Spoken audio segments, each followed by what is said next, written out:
Alright everyone, quick announcement. Since my views are practically nothing and there's no chance I'll ever make money off this channel, I've decided I'm going to make a little change. I'm going to keep doing this only as a record for myself and for anybody interested who wants to follow along. So I might show things with a little less mass appeal and some more inside jokes and more of the stuff that I'd usually leave out because I don't think people would be interested in my stupid stories. So you're going to hear more stupid stories. If you're still here, you're family because nobody else watches my channel. Because of this, I'm changing both the name of the channel and my username to Incredibly Boring. It fits my vibe a little bit better. Also, pardon my pastime wasn't working because you had to type out the entire thing to have a chance of seeing my videos, plus you had to spell it correctly, which is hard to do.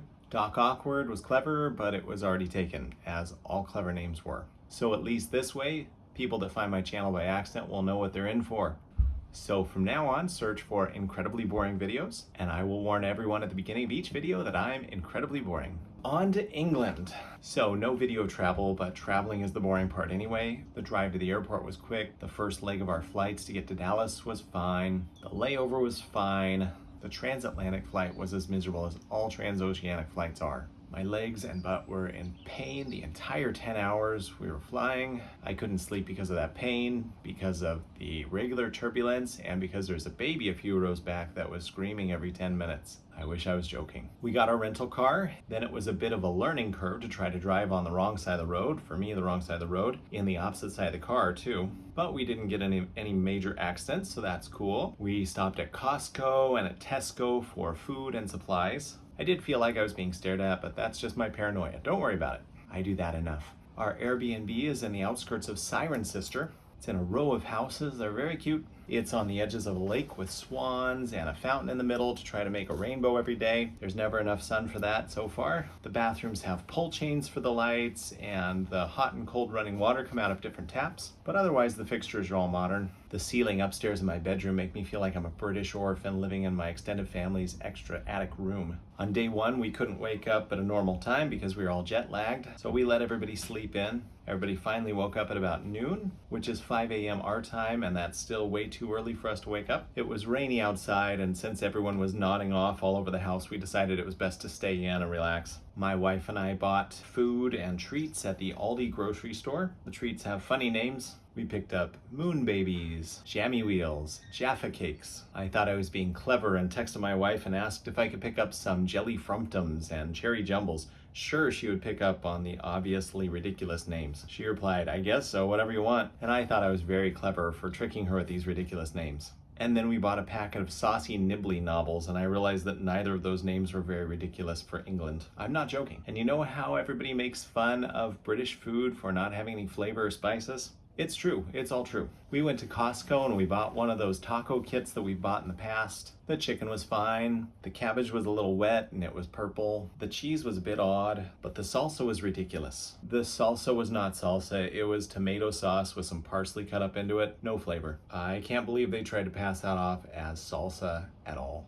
or serve it with anything that requires salsa. On day one, we explored some little towns in the Cotswolds, and I believe that it's important to note that if you have heard of anything or do hear about anything in Great Britain, it's probably considered a historic site, and you can expect to pay for parking, and you can expect to pay to go inside the building. We started out at this cute little town called Burton-on-the-Water. Its main feature is this adorable little stream that cuts through the middle of town, and it's the main focus of all the tourism there. We bought some duck food and fed the ducks, and we walked along it, and we thought this was one of the most adorable towns we've ever seen. Next, we went to Stow-on-the-Wold, another cute little town. Then we went to Bibury. Stow-on-the-Wold is beautiful. Stow-on-the-Wold is partially famous because J.R.R. Tolkien took inspiration from this church door to create the doors to the Mines of Moria. Beautiful scene. Unfortunately, there was construction in the yard, so we couldn't go up and take a picture right on, but the entire town is a quaint little beautiful town. Next, we went to Bibury. If you look up Bibury, you're always going to find this row of houses. Apparently, they're very old or something. They're very picturesque, of course. Not much to do in Bibury. Bibury gets a lot of love when you're looking for things to do in the Cotswolds, but the only thing to do is look at this beautiful old row of houses and then to stare at this river, which I admit is lovely and tranquil, and the ducks are always fun, and the swans regally gliding along, the water as it burbles over the rocks. What was I saying? Oh yeah, nothing to see here except for water in this row of houses. And this video doesn't do this justice, but driving here in England feels insane. It's very different from driving in the United States. This road here is actually nice and wide and has a line dividing the 2 lanes. The freeway is pretty normal, except it's reversed completely. Instead of stoplights at the exits, you have roundabouts. So many roundabouts, everywhere, roundabouts. They really took that idea and ran with it. The drivers here are excellent at staying around the speed limit. As a matter of fact, everywhere you go, you're expected to drive around 60 miles per hour. Yes, they use miles per hour and miles. And if you drop down to 50 miles per hour, you're tailgated by everyone. That includes on little tiny roads with only 1 lane and lots of turns. If a car comes along heading towards you, you just split the difference and keep going 60.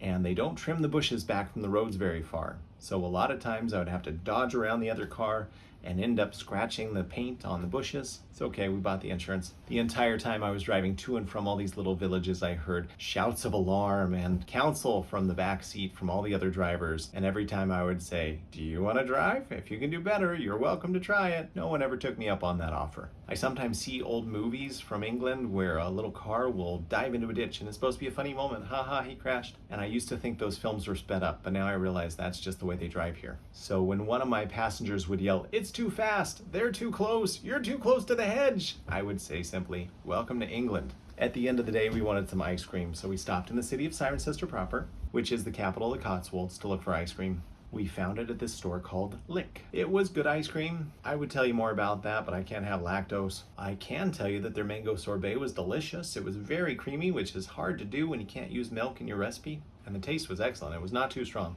And everybody else seemed to enjoy their milk-based ice cream, so that's a plus. We took a walk around this cathedral. High on the sides, you can see statues of John the Baptist presenting a lamb like the Lamb of God. On the other side, there's the Virgin Mary and a child Jesus who she is protecting from going too far out on the ledge, even though he's curious about what lies below. We poked around the graveyard and called it a day. The next day we went to Windsor Castle. We did not come prepared. We should have looked it up on a map at least, but instead we went in blind. So because I lived in Spain during some of my college years, and every castle in Spain that I was able to go into was abandoned, and because all of the Regency type novels that we've read invariably talk about the great hunting grounds around the castle and the fields and the farmers and things like that, we were expecting this to be out in the middle of nowhere. We thought we'd find a quiet old estate in the country and we'd park along a dirt road and walk up. Windsor is a bustling city and we had trouble finding parking, and there were something like thousands of visitors that we could see. You have to show or buy your tickets, and then you go through security and a metal detector. Then you have the option of checking out an audio tour device. We did not because of my previous review of the audio tour devices at the Harry Potter tour in Tokyo and the concern about extra costs. We found out at the end of our tour that there is no extra cost. It is included in your ticket price, and I am still apologizing to my sweet wife who would have enjoyed that. Honey, I'm so sorry. If we get to come back here someday, I will make sure we get an audio tour device and you can listen to your heart's content. We poked around here and there in the courtyard and the outer bits. We looked at the central keep and the cannons on the terrace, and then we went inside to see Queen Mary's dollhouse and the staterooms. There was no photography allowed, so none from me. Normally, I would just steal images off their official website. This time they say, sure, you can show whatever images you want as long as you pay us, and then they give a bunch of prices that are like $50, $80. So I'm not going to be showing you any of these images, but Google is your friend. It could totally show you all of them. I know it's probably not nice to say this, but I think the British accent is very funny. I asked an attendant how long the line was, and she said 30 minutes, 20 minutes. Just because it was said with that accent, I thought it was terrific. We got into the room with the dollhouse, and somebody on the other side in front of us was stopped looking at every single detail, and the line just paused completely for minutes at a time. And the attendant ran through and very passive-aggressively shouted, "Move along, people. We'll all get through this. Don't worry, we'll do this together," which also made me chuckle. I mean, there's a reason that that person had stopped ahead. The dollhouse was amazing. Every detail was perfect. It turns out it wasn't actually made as a child's dollhouse. It was made to stimulate the economy, and so the Queen hired local craftsmen to do their best work on it, and everything was amazing. It looked like a real little house, and I was sure that if a child played with it for 2 minutes, the whole thing would come crashing down. It was so delicate. The staterooms were overwhelming. I'm going to put in some playthrough footage from Hogwarts Legacy, and I swear I'm going to tie this back to the staterooms. I promise. See, when I played Hogwarts Legacy, I was amazed at how huge the area was. So many rooms. Rooms and rooms. Giant spaces. So much detail. Turns out they're just copying castles. Windsor Castle has so many rooms. So many giant spaces. So much detail. So much armor, so many paintings, so many weapons. It was so overwhelming. The only word that describes it is overwhelming. I'm sure that if you asked my family to draw a little map and describe what each room was, we would all draw about 20 rooms. None of them would be in the same order. We might miss 10 or 12 of them entirely. We joked that if a little royal kid had been playing hide and seek in this castle, they would never have been found again. They wouldn't even have to hide. They'd just go to a room and sit in the middle of the floor and they'd never be found again. The king had 3 rooms just for sleeping and getting ready just before he saw the queen. The queen had her own set of rooms. Then there were rooms for receiving official guests and visitors, and then there were just rooms that were just for showing off paintings and huge halls. Were these for dances? Were these for more showing off? Were they for inspecting the army? I have no idea. And when we finally left the tour area, we got out and we realized we had only toured a tiny section of the castle. Look at this map. After that, we went through the cathedral on the grounds and saw the resting places of many of the kings and queens throughout the centuries. Again, no pictures allowed. Here is something that has always bugged me: the way we treat royal guards. I mean, granted, at some point, somebody made the decision to keep their uniform exactly like that forever. And it's a different uniform. But they've been the butt of jokes for so long that it's not funny anymore. They don't simply stand there, they parade around a little bit, and their mannerisms are very stiff, but that's meant to show discipline and commitment. The people in this group, many of them were openly laughing at the guard's stiff manner. When the guard started marching, one girl tried to stutter step in an attempt to throw off his rhythm, and then she was laughing about that too. I'm just saying this is a respectable job. It takes a lot to become one of these. Then you're not only under scrutiny the entire time you're doing your job, but openly mocked as well. So these men require a level of discipline, both mental and physical, that I could not even imagine. Shame on us. We as a public need to do better. So we need to let them do their jobs with the dignity that they deserve. We ate in the Undercroft Cafe, which honestly just made me think about the Harry Potter Hogwarts Legacy game more. Made me want to replay it. Here's my character when I remove all the gear appearance modifications. I've been wearing this for how long? We did return to Burton on the Water the next day to check out a recommendation from a friend, Bakery on the Water. It was very good. We spent way too much on lunch and dessert, and she didn't have to twist our arm because it was already our favorite little town that we'd gone through. On Monday, we went to the town of Bath to tour the royal baths. We got the audio tour this time, thank you very much. We enjoyed the tour very much, but especially the bits where we could see the main bath. Some of the other parts were very museum-like, and not all of my kids appreciate museums. If I could give one criticism to the experience, it's that the audio descriptions on the device are very long. You might spend 10 minutes in one room listening to the audio descriptions for 2 or 3 things, as the room very quickly becomes crowded. Most of the time I would listen to the beginning part of the audio description, and then once I was done looking at the thing, I would click it off even if they weren't done with the description. It was just so much. But overall, the tour was fascinating. Also, if you're coming from the United States and the puritanical values that we have there, know that there are videos projected in the room so you can see what happened in that room during Roman times. And sometimes, especially in the women's baths, you might see simulated nudity, including real women's real bottoms. My wife pointed out that there were no men's bottoms shown, and so she concluded that the whole tour was planned by a man. We finished the day with a visit to Stonehenge. I had to put it together first. What do you say about Stonehenge? I've always wanted to go. It's an amazing bit of history that is fascinating to look at for about 5 minutes for the average tourist. There's an audio tour you can download on your phone. You could do it right now. It's called Stonehenge Audio Tour. And the history is really interesting. But the big stones are just big stones. But you walk around it and you look at the sheep and you listen to the tour, and then you take a shuttle bus back to the visitor center. On the ride, you ask yourself, was that really worth 20 pounds per person? I think my wife said it best. She said, Stonehenge was really cool, but it would be a lot cooler if it was only 5 pounds per person. If you want to, you can make an entire afternoon or an entire morning out of it. You really could spend an hour at the visitor center, an hour walking around the stones and listening to the tour. You could spend another hour listening to the tour as you walk back and see the barrows and the forest. Maybe we were all touristed out by that time, but we just couldn't do all that. The audio tour was interesting and cleared up a lot of misconceptions for me. For example, Stonehenge was not built by Druids for human sacrifice. It predates the Druids by a lot. It seems to have been built by nomadic tribes, and it definitely lines up with the sun on Midsummer Day and Midwinter Day, but the purpose is still unknown. On Tuesday, we checked out the Warner Brothers studio tour, The Making of Harry Potter in London. As I've said before, J.K. Rowling is a horrible person and needs to shut up. Her online rhetoric is harming the rights of LGBTQ plus people, as well as women in the spotlight who don't fit her mold of what the perfect woman should be. But I can't get over her story of the little boy wizard who saved the world, and that's not going to change. I've been a Harry Potter superfan for a long time, so I have to do almost anything that's related to Harry Potter.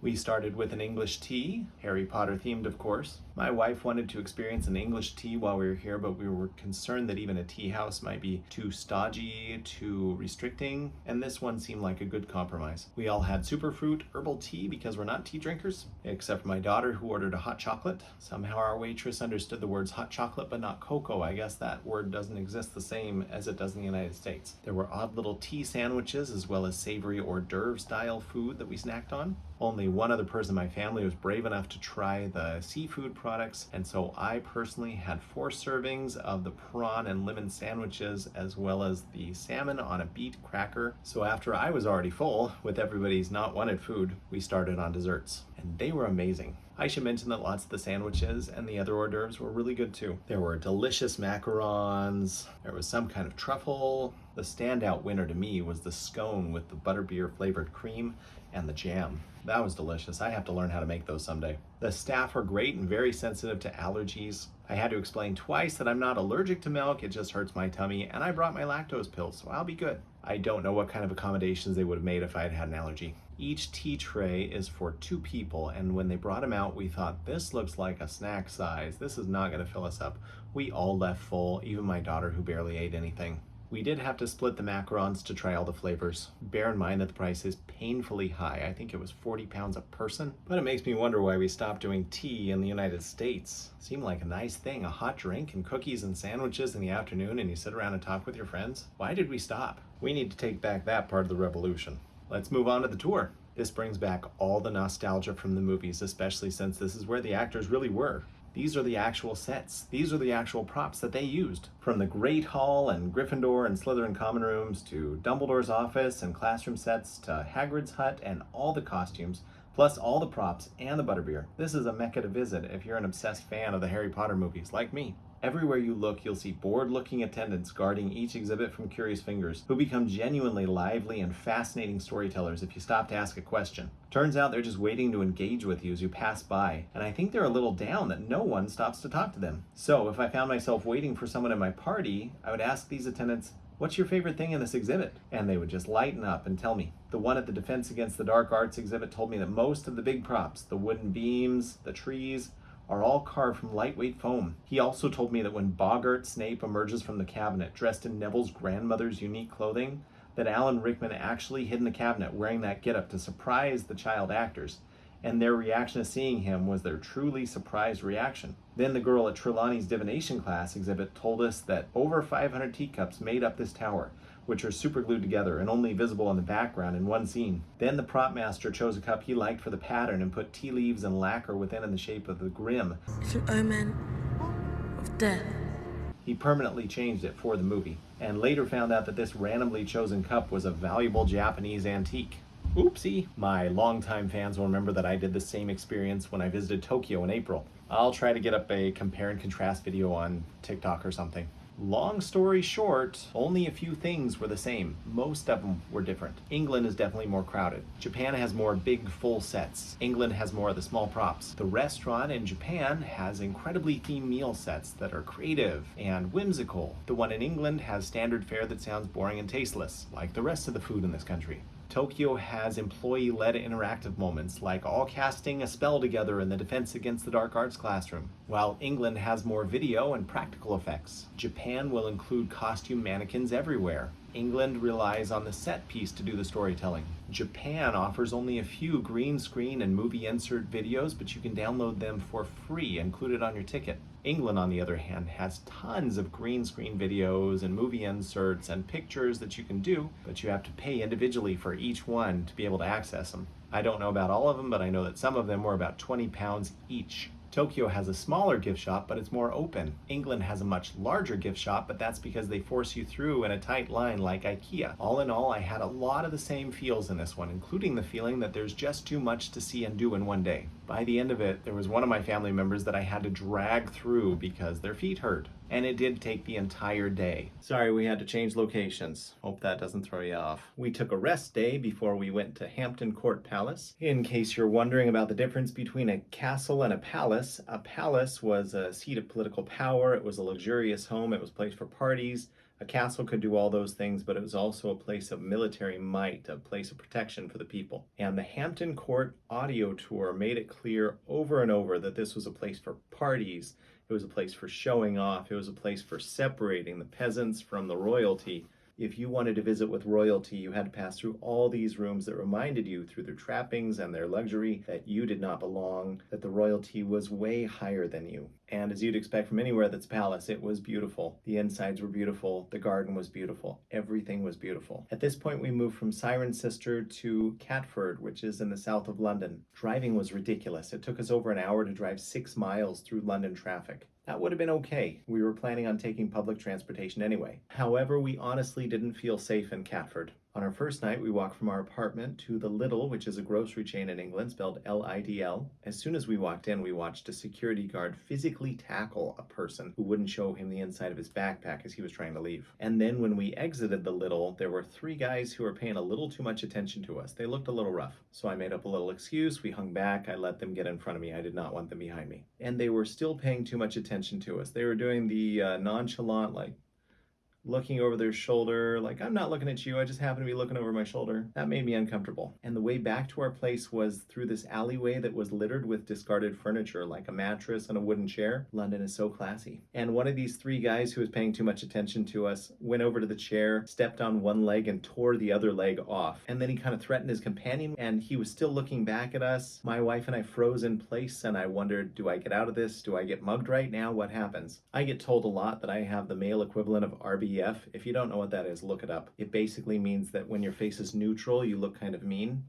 One of my coworkers calls it disappointed dad face. So maybe that discouraged the guy from coming after me a little bit. I think what really happened is other people entered the other end of the alley to go shopping, and he quickly threw down the piece of wood, and we all got out of that safely. So I did not experience my first mugging in London. Knock on wood. On Friday the 13th, we went to the Tower of London. Most people think of the Tower of London as a prison, but it's not. It was a palace, and it just happened to also house famous or rich prisoners who needed to be kept in style. There is no dungeon. The prisoners were kept up in nice rooms in the tower, but our tour guide did make it clear that there were lots of beheadings and that there was a torture chamber under the White Tower, which I believe was the royal residence. This was a different experience. Number 1, because we had a live tour guide who asked us not to video him. Number 2, because this was a different palace tour. Windsor Castle and Hampton Court Palace had carefully preserved the rooms exactly as they were back then. The Tower of London had a couple of rooms that they said, we made this up as best we could to look like what it probably looked like back then. And then the other public rooms were all made up like a museum. Armor here and armor there and swords there and things on the wall, but a very unfinished look to the whole place. And although I know I've been complaining a lot about those audio tours, the truth is they're pretty nice. You get the information right in your ear where you can hear it very well. You can go at your own speed and skip things if you're not interested. And you don't get that one guy from New York who's trying to heckle your tour guide. You know who you are. So our guide showed us all the interesting things about the Tower of London that he could in the 45 minutes that we walked with him. After it broke up, we went down to the Court of Ravens, the Royal Rooms, the White Tower, then we went to see the Crown Jewels. Absolutely no photos or videos during the Crown Jewels display, but I will say that I was under the mistaken assumption that the Crown Jewels meant the crown, like I was going to see a crown in a case. That's not what they have at all. They have lots of crowns and lots of scepters and lots of things. They have maces and swords, and when I say lots of crowns, I mean like every king or queen had their own crown throughout the years, and they're all on display. There was even a solid gold punch bowl in a corner of a room, and I overheard people saying that it was over 300 pounds. After that, we went to the London Tower Bridge. I had always thought that this was a replacement for the London Bridge, which was sold to Lake Havasu City, Arizona in 1968. It's not. This one was built at the end of the 19th century in 1894. This bridge used to be a steam-powered bascule or seesaw-type bridge. Now it's electric. We got a whole lesson on the history of the engines and the style choices. We climbed up the steps and we used that walkway, the glass walkway. It's where Spider-Man fought Mysterio in Far From Home. And although the bridge is amazing and the tour was incredible, the Spider-Man thing was what I was thinking about the whole time.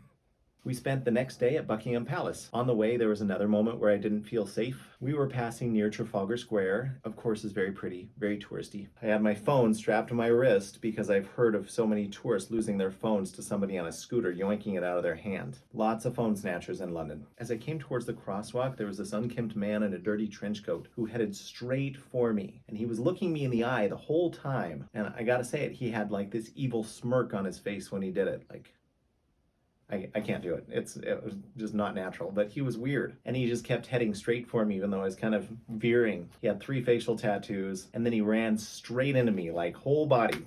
Not glancing blow on the shoulder, but chest to chest. And I saw him coming towards me, and I realized he was going to crash into me, so I tucked my phone in, and I protected my body, and then I gotta say I was kind of gentle with him. I just pushed him off. He started swearing and yelling loud enough for the whole street. Oi, what's your effing problem? I'm going this way. I could tell he wanted to fight. I think I could have taken him. But that's a bad move to get into a fight in a foreign country. So I just kind of said, have a good day. But that definitely went with my assessment that London is not a very safe place. Let's move on to what we came for, Buckingham Palace. We got there early enough to see the changing of the guards. We just didn't think that there were going to be 4,000 people there who also got there early enough to see the changing of the guards. So we watched them march past, we watched the band play.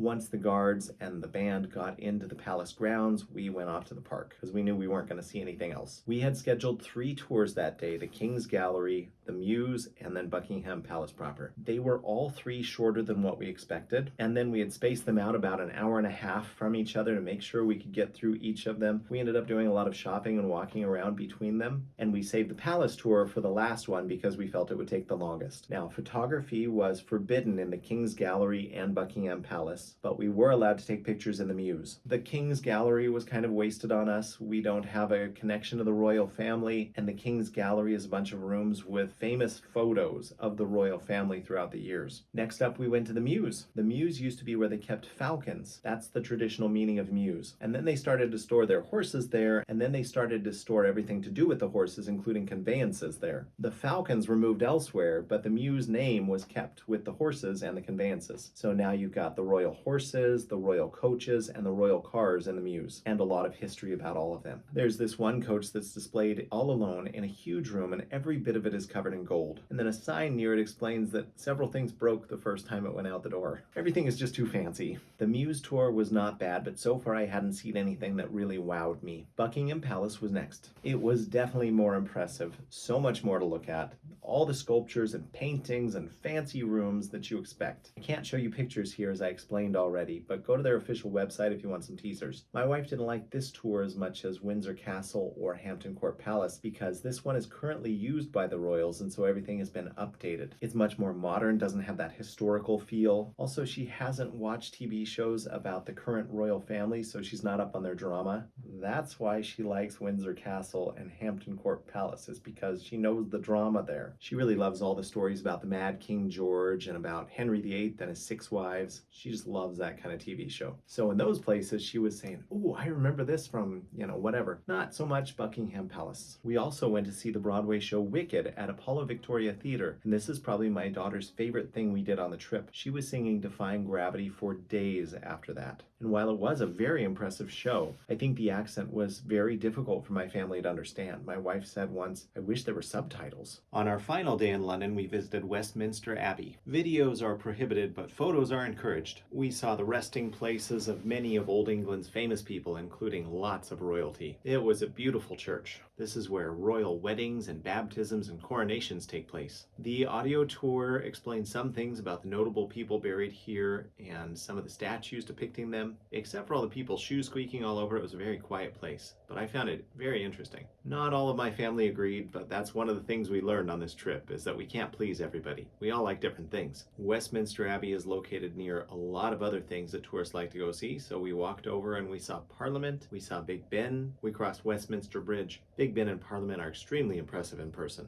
Big Ben is both wider than I expected, but also not as tall as I expected. I bet it's just because I was right there at the base and it's hard to take in how tall something is. Anyway, it's huge. We walked along the Thames taking pictures, and we looked for a dessert that we had seen on an Instagram reel. Problem was, we didn't know which market it was at and we aimed for the wrong market. That led to some frustration in our family. Lucky for us, there was somebody doing a copycat at the other market, and so we had that dessert. We had some food. I bought another British flat cap because mine is starting to fray. We genuinely enjoyed ourselves once we had some food on our belly. That's another lesson that was reiterated to us on this day. Never adventure while hangry. So, final conclusion, the Cotswolds were peaceful and beautiful, very charming. I could live there. As for London, it's got beautiful parts. There's plenty to do. It's covered in graffiti, though. It's kind of gross. The people can be jerks. They seem to treat each other like a-holes. I mean, I shouldn't say words like that, but sometimes I do. So I could not live in London. The next day, we flew from London to Paris and then drove from Paris up to Belgium. That's the kind of sentence I never thought I would say. So next time, I'm going to tell you all about Belgium. Thank you so much for watching. I hope you'll join me for the next one. Bye.